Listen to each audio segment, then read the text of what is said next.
thing to remember as you delve into the lives of our subjects: nobody's perfect. These women were human beings, just like all of us. They were heroines, not deities. They made mistakes, just like we do. I hope you enjoy meeting these women as much as I enjoyed writing about them. They are amazing human beings who found their purpose. They held strong. They persevered. They followed the path they believed God laid out for them, and then they led the way for others. Suzanne Curtis Briggs. Ellen Craft, 1826 to 1891. Escapee from slavery and memoirist. Since my escape from slavery, I have gotten much better in every respect than I could have possibly anticipated. The wagon rocked along the rutted road, pulled by an unperturbed mule. The elderly black driver held the reins loosely in his hands, and next to him sat an 11-year-old girl whose slight body bounced on the wooden seat.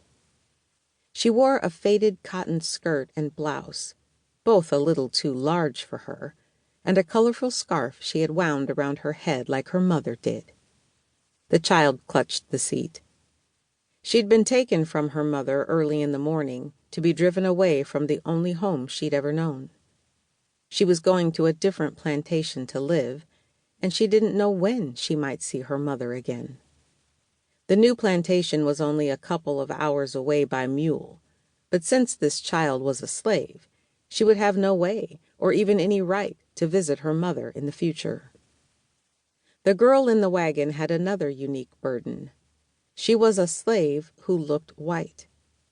She was born with very light skin, pale eyes, and naturally straight hair. In fact, she looked as white as any Caucasian person, and for a slave, that was not a good thing.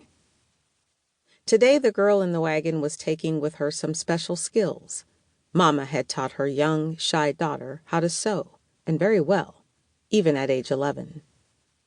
In the 1800s, all clothing was handmade, and a good seamstress was worth a great deal to ladies on plantations. As was the case for her mother, the daughter's sewing abilities meant she could perform her specialty work indoors instead of laboring outdoors in all kinds of Georgia weather. But while this meant an easier working life for her, she was still enslaved. She had no control over her own life. Another skill the girl in the wagon was taking with her to the new plantation was how to get along among people.